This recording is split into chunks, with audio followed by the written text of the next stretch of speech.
and welcome to week 3 of our Global Citizenship course.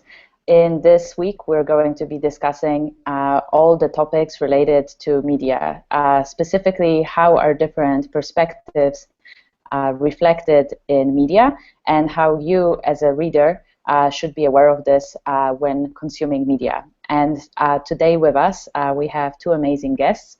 We have Nabeelah Shabbir from The Guardian, and we have Ladraa from United Journalism. And this week's lecture is going to work slightly differently in that we're going to first be discussing with Nabeelah, who will give a 15-minute presentation about the work that she has been doing for The Guardian recently.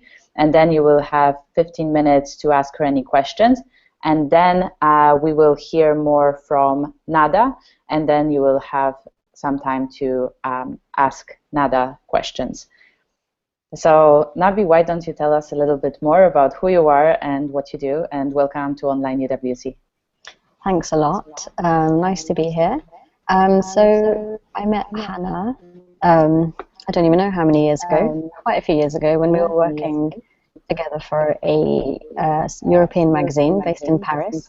So it was an online magazine which was published in 7 languages at the same time. Can you all hear me okay? Is this all right?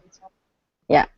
And the idea was, very much around open journalism. So everybody has a voice, everybody has an opinion, and instead of going like the traditional media does, talking to the politicians and, the people in power, we wanted to hear more from people living on the continent and publish them in the languages they spoke, which was French, German, Spanish, Italian, Polish, and Catalan as well at one point, as well as English. And I was the English editor for 7 years. So I left Paris 2 years ago to join The Guardian, which you can see behind me here. I'm working on the environment desk.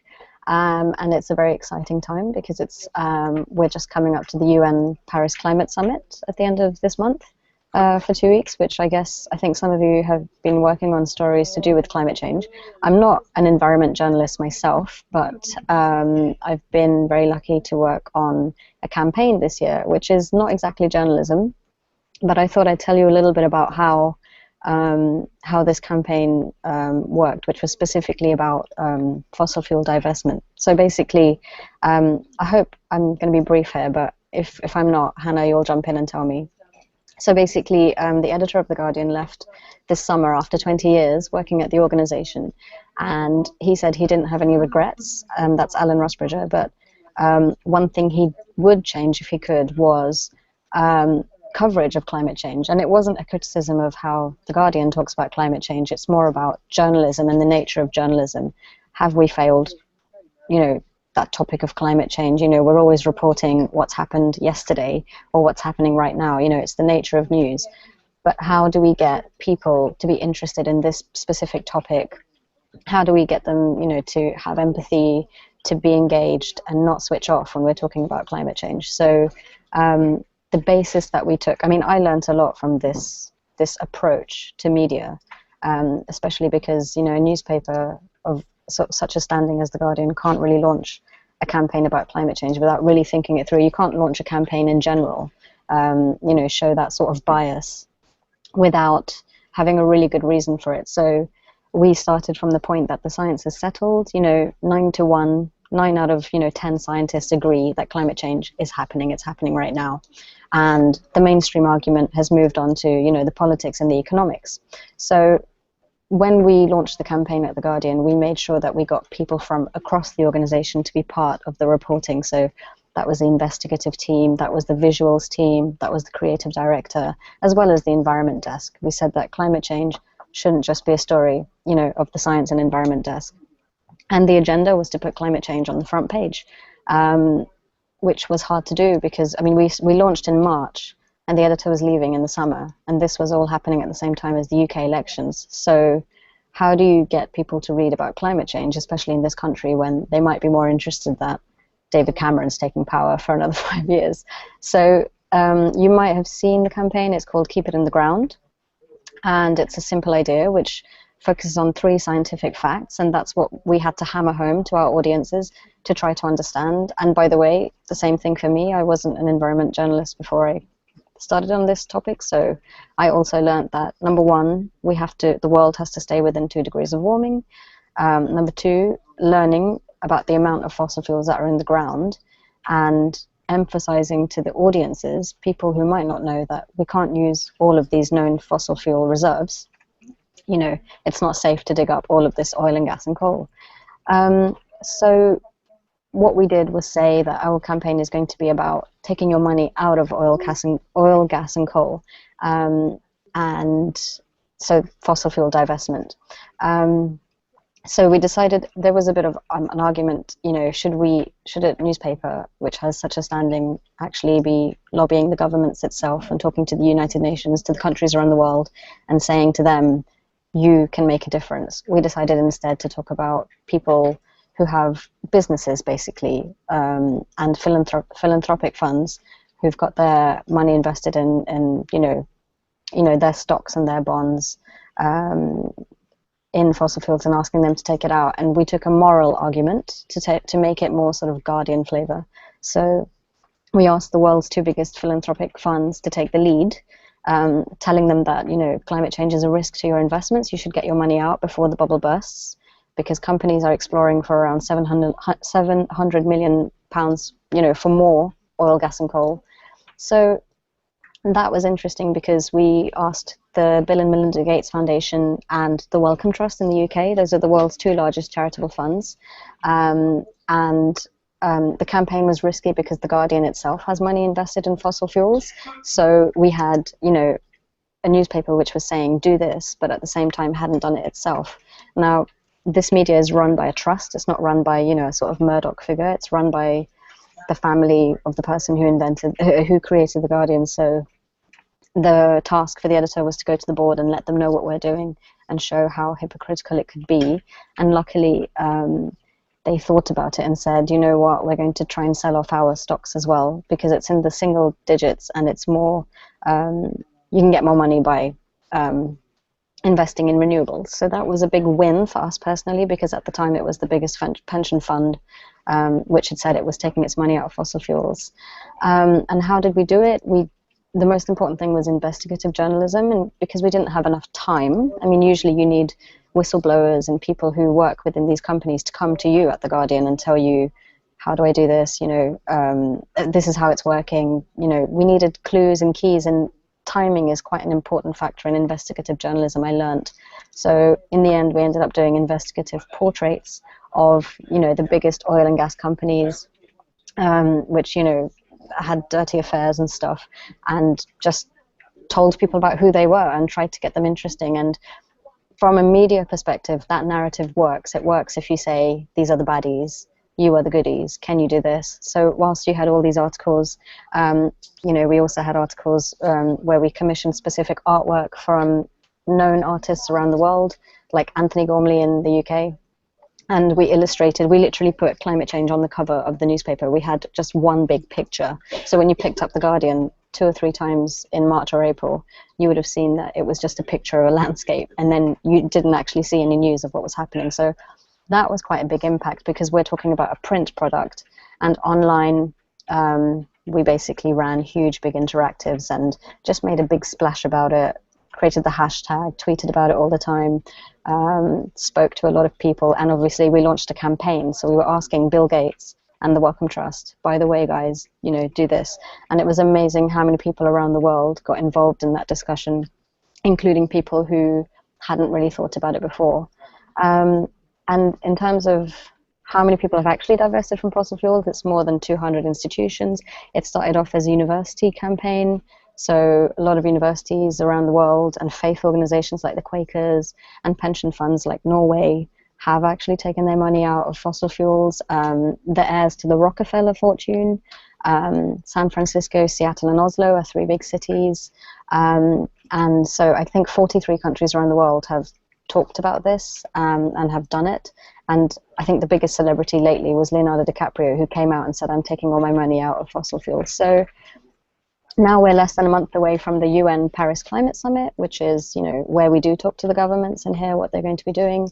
They're expected to sign a new global deal, the first one since Kyoto, which will come into effect from 2020. And up until then, we've now launched the second part of the campaign, which is a focus on the positive. That was a focus on the negative, and now we're looking at how you can keep your money in solar power, how you can invest. Solar's cheap right now. And that's basically what we're doing right now. Yeah, that's basically it. I think from my perspective, I learned a lot about how investigative journalism was done, how you can be a credible voice when you're launching a campaign, and also watching people. I mean, this is a newspaper where you had, the Snowden leaks, you had Julian Assange, you had the phone hacking scandal. In the last 5 years, they've done a lot of great work. And it's been pretty amazing trying to push a cold topic like climate change onto the agenda. So that's been really interesting. That's all. I'll let you guys ask questions. Thank you so much for telling us more about your experience working on this campaign that in our countries and that I have certainly seen in the UK. We have lots of questions already from the students. They're more general to start with. First, if the internet would not exist as it is today, how do you think the world would look like in the moment?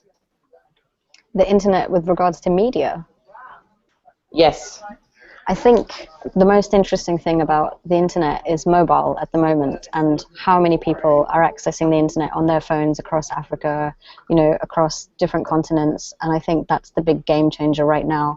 People aren't buying newspapers. The last time we had a spike here at The Guardian was when we had the Labour leadership bid. That was when people were buying 2 newspapers at a time because it was a historic event. Otherwise, people are more connected than ever, and we have to... I think The Guardian, from a media sense, has found itself on a par with places like BuzzFeed, with Facebook and Google as well, which are also publishers. And I think that's what's been really interesting, rethinking how we talk and discuss with each other and share the message. So I think that's been the big difference here when it comes to internet. Mm-hmm. Thanks. Great answer. Another question is and this is really incredible that this question came up because a lot of people talk about slacktivism, so just getting involved online and not really at all being involved in real life. So let me just read the question to you because it relates to this. So if we use the internet as a tool to make a change in the world, do you think that it can be less impactful than an action in our communities, or can it be the same thing?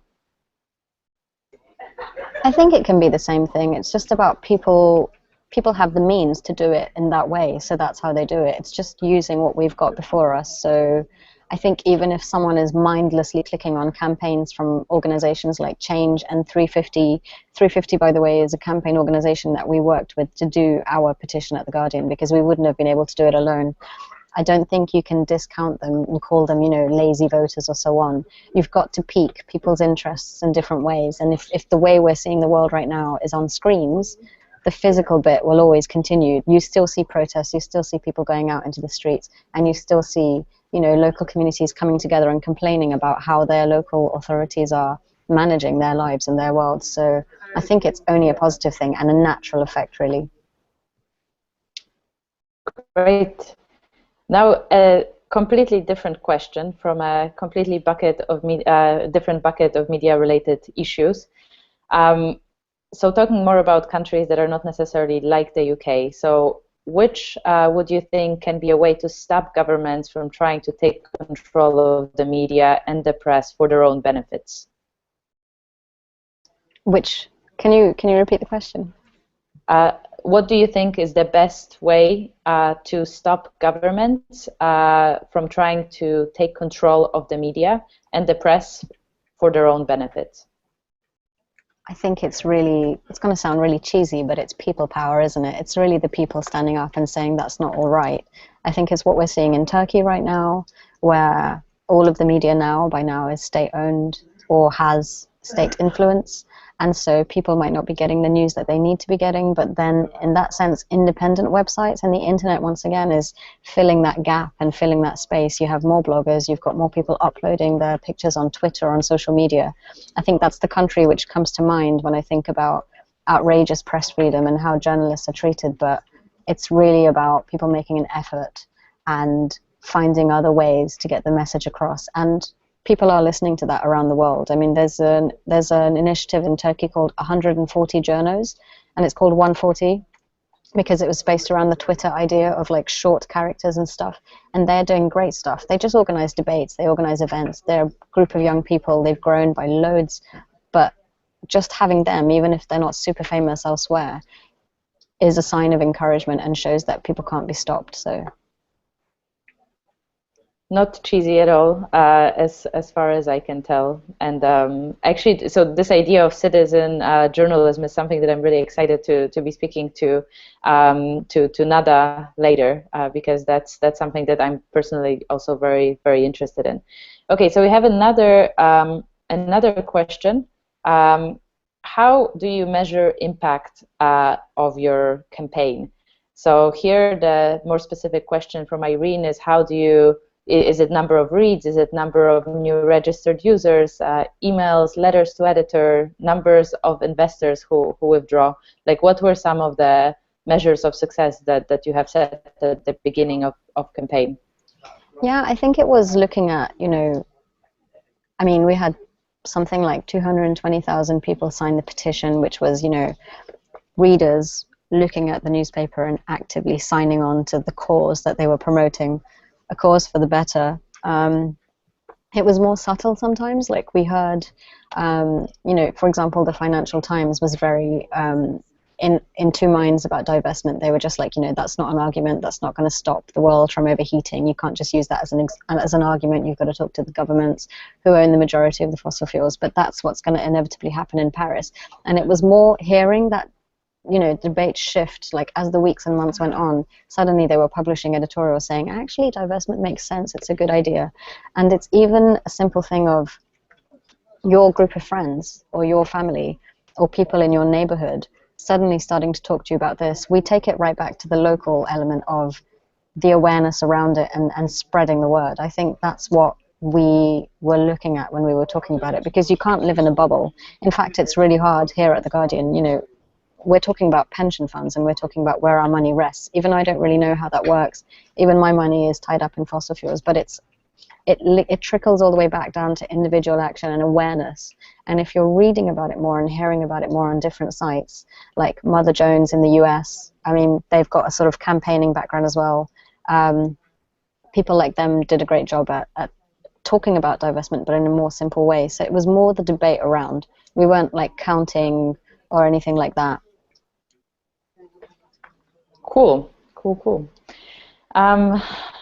That's very interesting that you weren't counting, because in my background in advertising, we always count. We count everything in any way that anything can be counted. Just because that there is like a dollar of investment to the outreach in terms of branding, etc. So interesting that on the PR and media front, it's not the same way. But I agree with you that it's much more difficult to quantify the impact, because what's more valuable, a trust fund that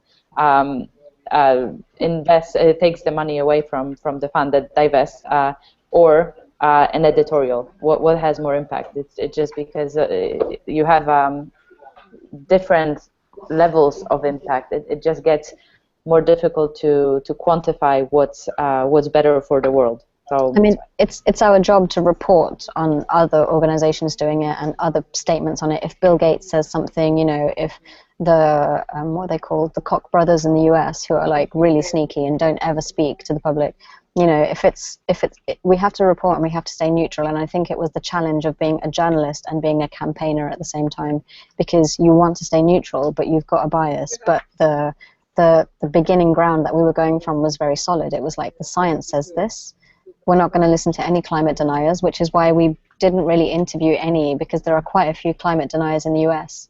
And that's why I think it was important to just get the message across and make sure people understand, because that will get them to really feel enraged. It's not going to work if we, if we only campaigned thinking about, this institution has to go next and we've got to go and lobby, Stanford University or stuff like this, which I think has made some moves, has made some statements about divestment as well. But it was also a project where we wanted the culture desk to write about climate change, and we wanted, the business desk already does, the foreign desk does a little bit. It's about getting the discipline across all the different media desks to make an impact, to show that it's more than just an environmental story. And before I actually ask the next question from our viewers, let me ask a question from me on this topic, because there's always, you hinted on this, there's this idea of a media cycle. So there are some issues that are hot and there are some issues that are cold. So the hot issues, something happens and then everybody has it on their front page, and cold issues are issues that everyone should care about over an extended period of time. They're just not necessarily news. But I can almost see that because of the Paris summit, this makes the environment news as slightly lukewarm at the beginning, but warmer and warmer and warmer, and getting too hot during the Paris summit kind of news. And will you continue reporting on it after Paris is over, or is it just done? It's gone from the agenda, and you give yourself a pat in the back that you've done the best that you could to bring awareness and build awareness, and you will move to a different topic. I asked the same question about, we've had Copenhagen in 2009, and what happened after that? How long were journalists speaking about climate change after that summit, which was a disaster? And apparently by the end of January, things are going to die down and it's going to go quiet again. But hopefully more people will be interested in it and will be sharing the stories, because someone mentioned selectivism, but that kind of thing is important, that people are still interested in what's happening with specific countries around the world. Those stories are not going to go away. So I think at The Guardian, they've always spoken a lot about climate change. If you click on the website front page, you have the environment tag, and then it takes you to climate change. So it's very, very explicitly stated there. But naturally, because it's a summit where some big names will be attending, you're going to have like 3,500 journalists in Paris this winter. So there are going to be more people, but I don't think it's going to be a topic that dies down, hopefully. But obviously, we can't put 1,000% of the effort, resources behind it all the time, because it's a question of resources as well. So maybe migration is going to overtake, and it's going to be something that we're really going to have to talk about more. But that's also linked to climate change. So if we can get the message out that everything is linked to this story, it could work. Sounds like a great plan to keep the conversation going. So I have another great question, which relates to speed versus quality of delivery online. So let me just read the question to you. While internet social networks, including informal news exchanges, are amazing in their speed of spreading news, is the quality, including the loyalty, commitment, etc., of both news providers and consumers in the network, as good as the speed? That's a hard one. Is the loyalty? That's a very good question. When you say that it's a hard question, it means it's good. It has many parts to it. It has many parts to it. I don't even know where to begin. Loyalty is a really hard thing to discuss, because even I think on The Guardian you have people who come just for one story and then leave again because it might not be the paper that they technically read. So I wouldn't really know how to answer that one, actually. All I know is that maybe things have to start slowing down for things to make sense again. But I wouldn't really know. I don't know. What do you think, Hannah? So, well, the question about loyalty, I think that's probably a good thing, that people are not loyal to one newspaper and that they diversify where they get their news from. I personally think that this is a wonderful thing happening, because sometimes you will end up reading articles that are not within your narrow political spectrum of what you normally would be exposed to if you were just subscribing to a paper that gets delivered to your doorstep. But I think that extremely interesting other part of this question has to do with quality. Because what the person who asked this question is implying slightly is that because it's online, because it has to be done quicker, is it as good as if it gets printed in, 300,000 copies of a paper newspaper where you cannot make any changes afterwards? It's a really good question. I actually don't know how to answer it. I think everything is so fast now, and if you don't get to a story, someone else will get there first. But to compensate for that, everyone puts their own perspective on things, and maybe that's what's the most important thing that you have. If you're going to one person and then another one, and they've got the same story, they've got their own take on it, so that's what makes it richer, perhaps. And I also think that the speed of delivery, that actually is part of the quality of the media today, is that instead of waiting for the Turkish election results for 12 hours, you have hourly updates as polls count the votes, so first, and that for me, that this speed of delivery is such a key component of quality that I would find it difficult to take that away from having like 2 or 3 more typos per page. Well, I think it's also when a piece of news happens and it's reported on Twitter, BBC's mentioned it, I know that an organisation like The Guardian won't report on it until they know for sure that they've got the correct facts, because it's important to have the correct facts.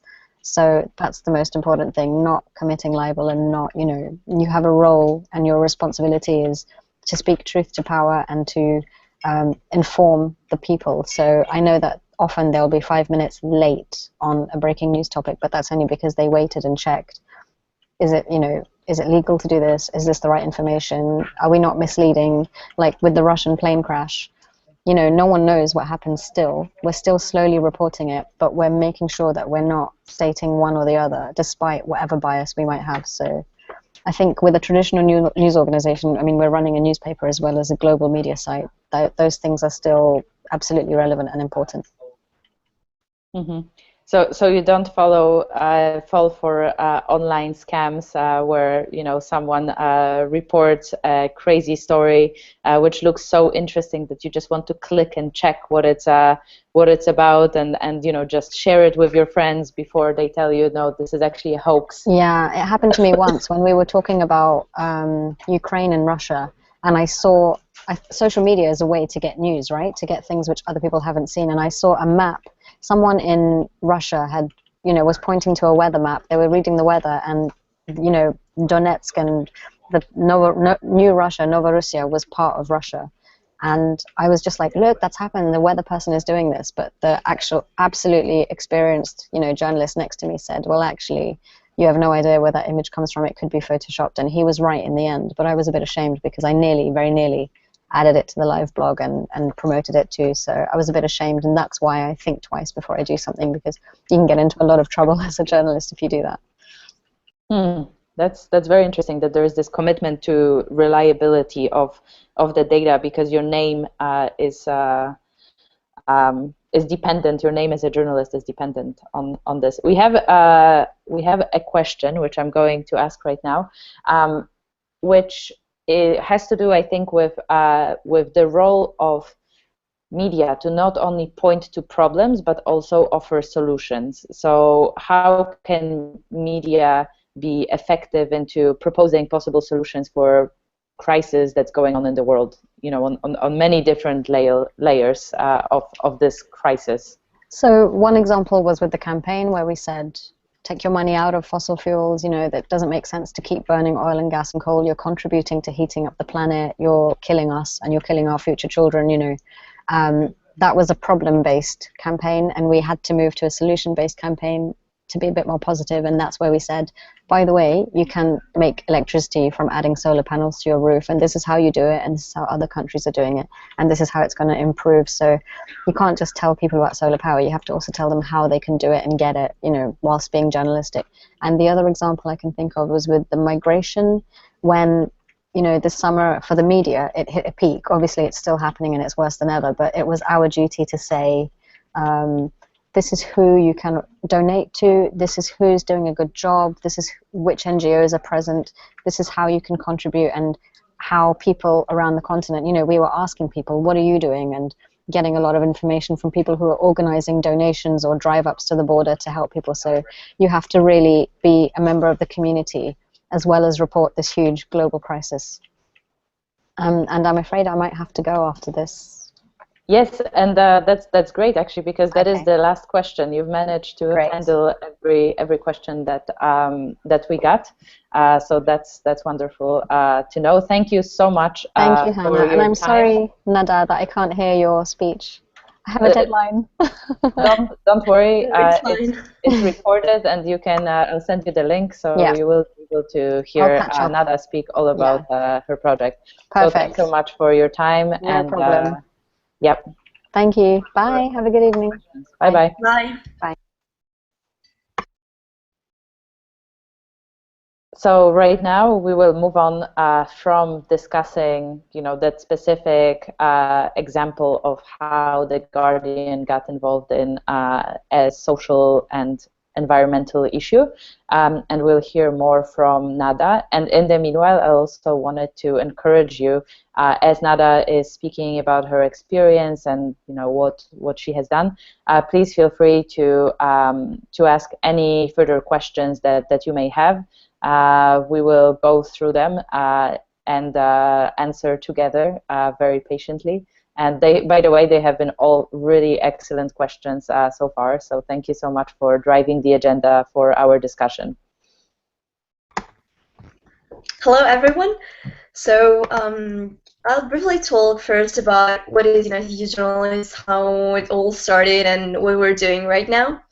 So the thing is that it all started from Online WC, actually. I attended the second Online WC course, and it was in November.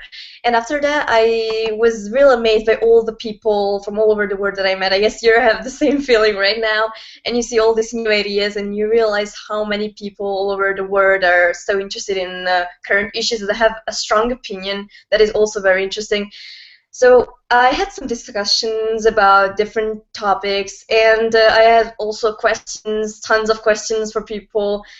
So I first had this idea of starting this platform for youth from all over the world to write, because I was interested in first place to hear about what were their opinions. It's not just about journalists who are adults. That could be a point too. So we're young, we want to give our opinion, but sometimes they're not even from the place, or they're just going there, they're visiting. And I wanted to know what it was about, what were the people that were actually living those issues thought, and that were also maybe of my age. So that was interesting as well.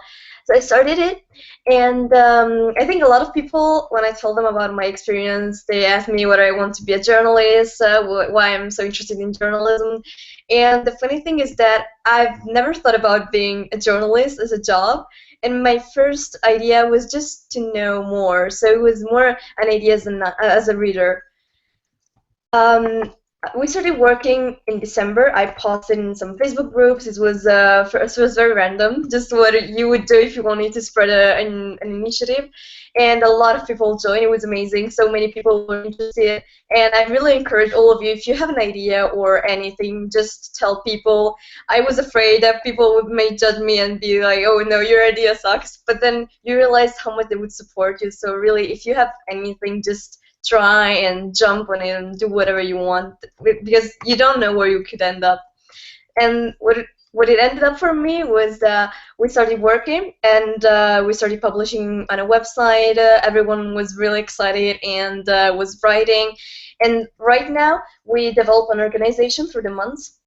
We have some people that handle the overall organization. We have supervisors that help you write your articles, and then English native speakers that help you with the editing.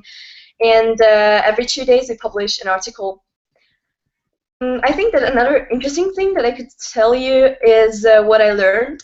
I think that at first I was just a reader, but then I started actually writing. And what I discovered is that sometimes, you have an opinion, you're interested in an issue, but then you don't realize that your opinion isn't really based on a lot of things. But then you start writing an article and you actually need data, you need the information, you need sources, and you start realizing how difficult it could be for a journalist to write an article, a very good one. So I guess a thing that I could point to, some of you, maybe you already know this, is that sometimes you have an opinion that could be on the refugee crisis, or that is a hot topic right now in Europe, or a war or whatever, but you realize that you don't really have a lot of information to give an opinion. So what I learned from Untitled Journalism is also that it's very important not only to read an article and then get an opinion, but to truly read all articles from different websites, even if you're, I don't know, from the left or from the right, and usually read a certain kind of newspapers or have certain kind of media. Try to read even that article with which you don't agree, and try to actually understand their opinion, try to argue, and to get to an opinion that is based on both sides, and to actually have data to support your idea. Because you could discover different things and you could actually learn a lot. We're also, right now, we're also trying to start new initiatives. So we're starting an initiative that is about Arabic women, for example. So we're trying to let Arabic women write, even in Arabic, and we have some translators that will translate your articles in English. So right now, we're having a lot of ideas, and we just want to start new things. So really, if you want to join us, just apply. There is the link on the Facebook group, and I could share it on. I really encourage you and give an idea.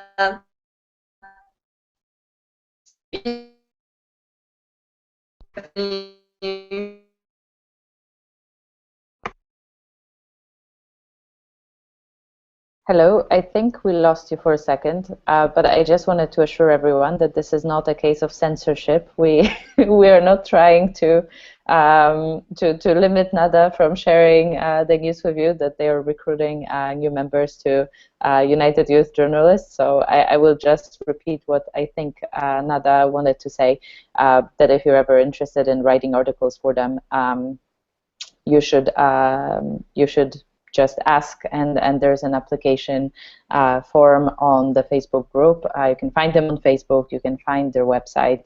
I will definitely share the links with all of you when we're done today. Okay. I see.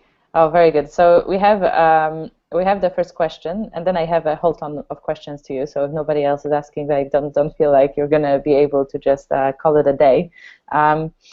Okay. So while trying to build the United Youth Journalist team and the whole project, have you ever felt like you had no support, or has anybody ever told you that you were doing something useless? And by the way, and here's like, this question was removed for a moment while the person added, P.S. Hey Nada, I'm proud of you, and you know it. I'm so happy to be part of United Youth Journalism. So this is like a, have you just heard any negative, words of this is useless, you shouldn't be doing this, and how did you deal with that? So hi, whoever this is. I know there are some journalists who are participating in this course, and this.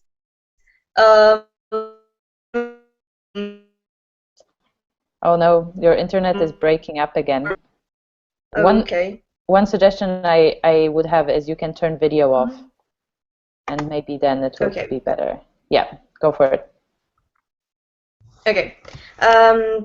But I had some problems, obviously. Sometimes, especially if there are not many people working, etc. So it's not as easy as you can think of it. And obviously, sometimes you meet some difficulties.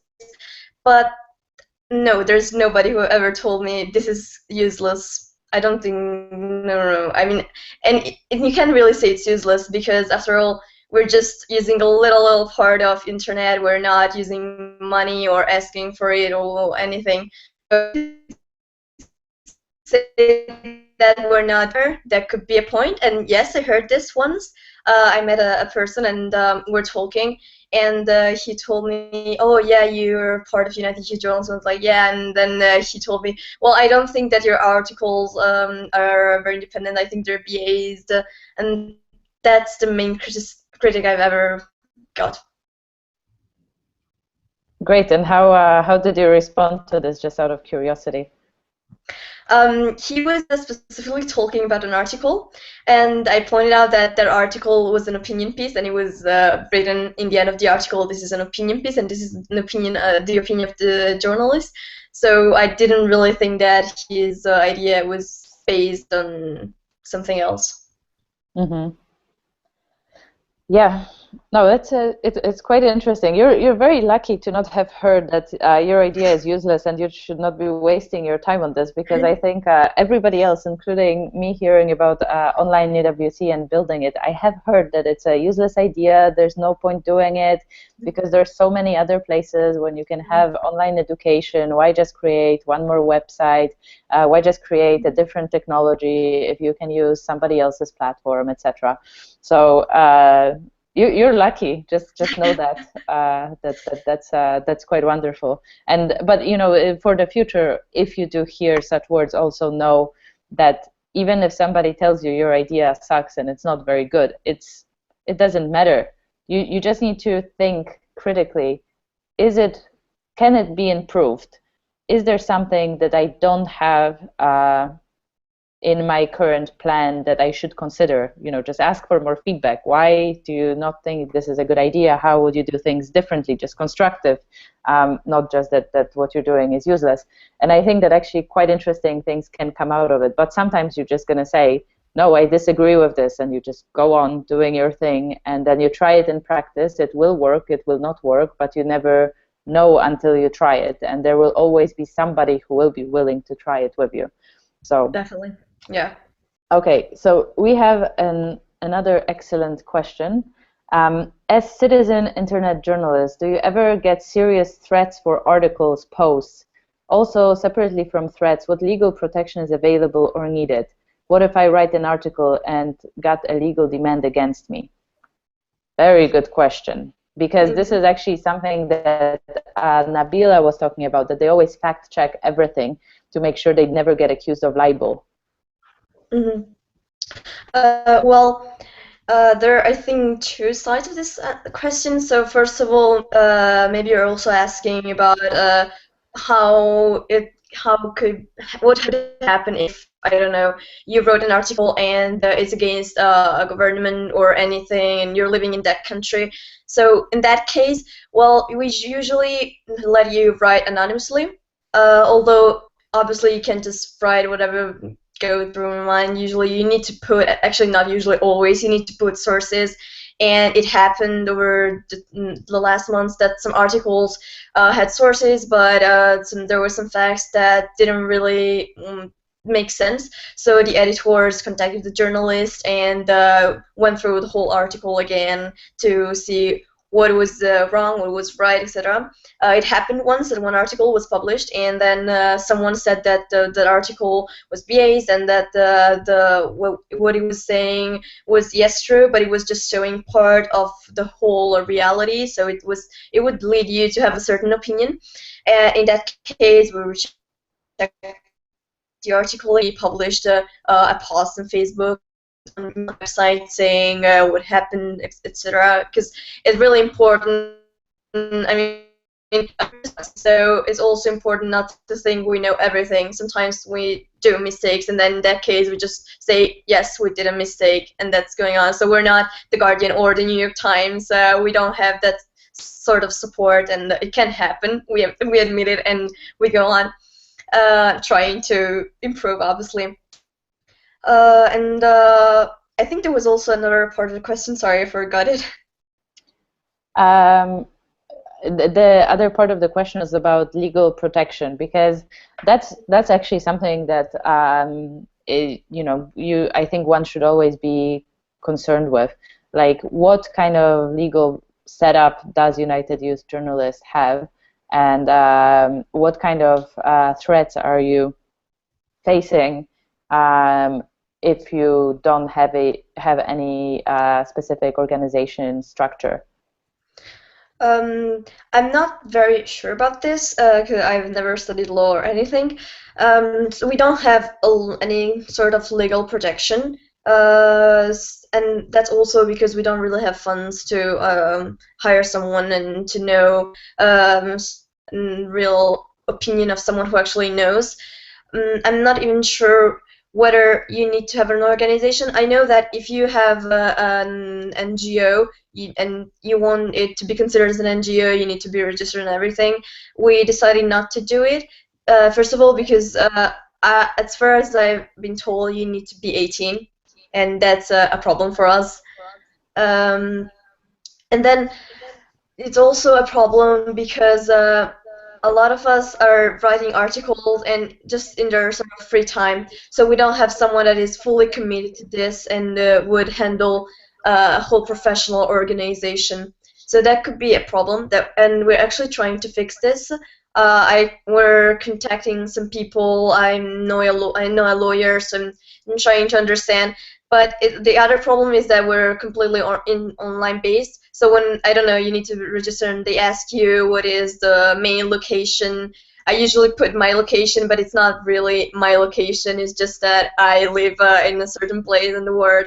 So then that's a problem as well. So I need to contact a lawyer that knows a lot about all the things that are related to the internet, and that's also quite difficult.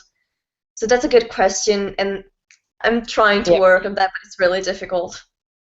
Yeah, no, I think it would be actually good to for us to try to help you with it, as in just try to give you some contact to someone who might be able to answer some of your questions. As far as I know, actually, and I'm definitely not a lawyer, but what you seem to be doing, you're describing yourselves as journalists, but actually all you're doing is you're running a blog. Mm-hmm. And you are not, if somebody accused you of saying something that's not true, you can take down the thing saying, this was my opinion. I'm very sorry I didn't investigate the facts, but I had all the sources. And I mean, I think that with a lot of the topics, you're basically publishing opinion pieces, and it's very different if it's a newspaper like The Guardian that has a very broad readership, where if they publish that Bill Gates is invested in fossil fuels and he should divest, then if he isn't invested in fossil fuels and you are damaging his reputation, which affects his business activities, that's a very big deal. Yeah. If you are a blog and you say that and you haven't, checked the sources and you're not professional journalists, but you just have a blog, that's the power that your words have. You write a blog on the topic. Yeah. But yes, I in general, I think that it's always good to find someone in your network who can offer you low-key legal guidance, so that at least you understand where you're standing. But yeah, that definitely always is quite costly if you actually want to hire a lawyer, set up an organization. So that's quite interesting. So one of the questions that I had for you is how did it all start? Because I know that your website, you basically set it up in, I want to say, 2.5 weeks. So in those early stages, who was working with you, and how did it happen so quickly, and by when would you say? Because and the reason I'm asking this question is that I think that if somebody in the class today said, I want to start an online magazine that groups 60 journalists from around the world and writes hundreds of articles on different topics with a youth perspective, I would say, wow, this seems like a really daunting task. It will take you a long time. Are you sure you don't want to do something simpler as your community project? So I wanted to just understand, in terms of the timescale, how How did it happen that you were able to set it up so quickly, and by when would you say did you have a structure, and then how did it evolve over time? So I think that maybe may sound a little bit cliche, but why everything started so quickly is that we were at first 20 people more or less, and everyone was so excited, so willing to start it. So we created a group and we started working on the website, and it wasn't really difficult. We didn't build a website from nowhere with using HTML, etc. But we actually started using just a template we found. And some people sent an article, so we just started publishing. At first it was very random, and that was the first website. We actually made another website, a second one, which was more professional. We both the domain, etc., and that was in March, so after 3 months more or less, and we worked on that website for a month.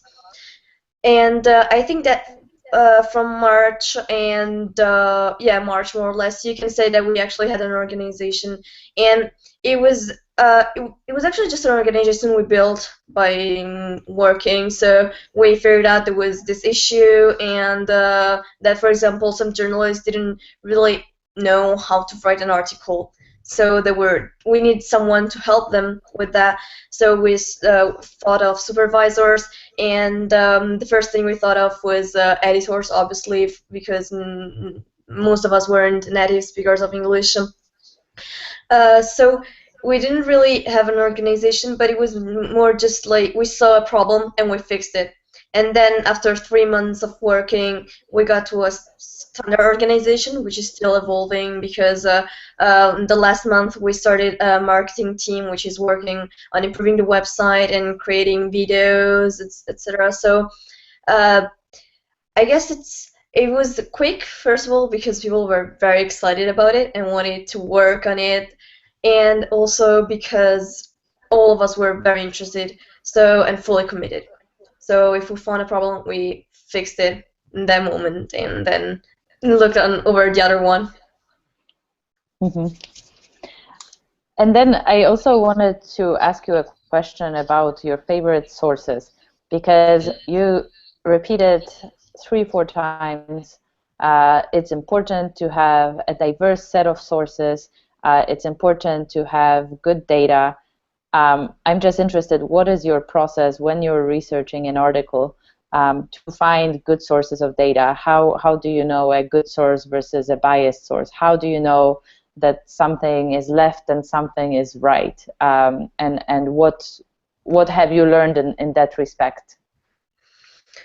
So it depends on the topic. So there are some topics that are less difficult to talk about, such as climate change, but that's more because there aren't really political ideas behind that. So usually there are some websites that can tell you something completely different, but there are really big websites that tell you different ideas where it can happen if you're talking about other issues. And I think that I tend personally to read certain newspapers which maybe have my same idea politically, etc. But when it comes to write an article, I try to find other sources as well. I think that it's also interesting that it depends on the topic a lot. So, for example, I was writing, and I've been writing for a few months, and I'm still writing it, trying to an article about Morocco and about the situation with Western Sahara.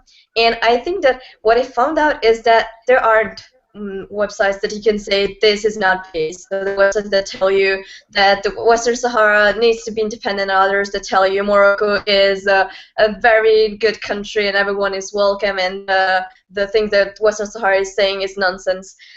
And so I went to WikiLeaks, and I tried to contact people from Western Sahara, asking them what's the situation. But I'm not even sure whether I ever published this article, because I can't really find sources. So that's somehow even a sort of a bad thing, because my point when I started with Untitled Journalism is to give news of someone that is living those issues. So I have Moroccan origins. I told with my parents. My parents think that Morocco should be all unified, and that's because they grew up in a certain idea, and they listen to certain TV channels, etc. While I try to find another answer, but it's really difficult. And that's also because there are some issues that nobody talks about. So how can you tell someone this is what I found out, but there is nothing supporting you because I'm just a young person and there is none written on big important websites that could support me? That could be a question as well, and I'm trying to figure out an answer during these weeks by trying to find new sources. Mm-hmm.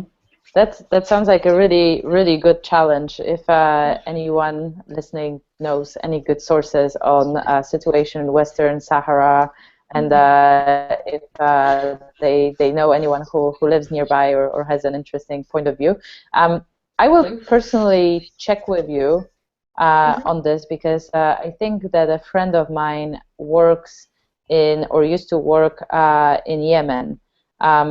So I think that she might know people who would be likely to be working on UN missions in countries like Western Sahara, and that she, at the very least, would have some perspective on what's happening there. So I'll put the two of you in touch if you'd like. Yeah, thank you. It would be awesome. Very sorry, side conversation. All right, so that's quite interesting. You know how the writing process looks like for you, but who is the editor? Because you know, a newspaper has always like this one person who really defines the agenda. So what are the topics that you will be writing about? I imagine that doing a citizen journalism venture, you probably are more bottoms up in your approach to what you're writing about. So who makes the decisions? What are the topics that are considered? Well, the editors they mainly work also for checking grammars, or because maybe in The Guardian, usually a journalist wouldn't make certain grammar mistakes or is able to write in English, whereas someone where English is just the second language isn't the same. So that's the first thing. And editors check the sources, so the link that you gave and you sent, and then or they just Google and try to know more. And there are 20 editors, and some of them are from India, from the US, from Europe, from South America. So we have a wide range of different ideas. So when there's an article from Brazil, we may give it to the Brazilian editor who may know more. And that's more or less the general idea of the editing. But I mean, we don't really have a range of topic on which you can write. So usually, if you want to write, there was an article about art in Myanmar, or you want to write about Obamacare, that's good. Great. I see that we're almost out of time right now. So before I say goodbye, I also wanted to add that I'm not sure whether everybody realizes, but Nada is actually one of the mentors for this course, and she will do her first session this week because I forgot to send her a link last week, and she actually will join the same group as me. So 9 p.m. London time on Thursday, as we had agreed. So if you are a specifically journalist fan, then feel free to also join our Hangout, or try to join our Hangout until we reach capacity. But that's group 1, I believe, 9 p.m. Contrary to what it says in your calendar, if you're in group 1, 9 p.m. Thursday. So thank you so much, Nada, for taking the time to talk to us. It'd be amazing to hear your comments on all the perspectives that everybody will be sharing on the situation that we will be discussing in more detail, which is the situation of the haze, which is quite an interesting question, actually, because it was the biggest environmental news of the last month, and then rain fell, and in Indonesia and Malaysia, and the haze disappeared. And so this is one of those really interesting topics of you have media coverage that leads to a point, and then it stops, and then what happens after. And I think that this is, as activists, citizen, journalists, this is where really your responsibility, our responsibility, is to step in and see what can actually be done about an issue that is important, that will remain important, that's not necessarily important this very second, but that will definitely come back the year after when the dry season and the forest burnings happen around that same time next year.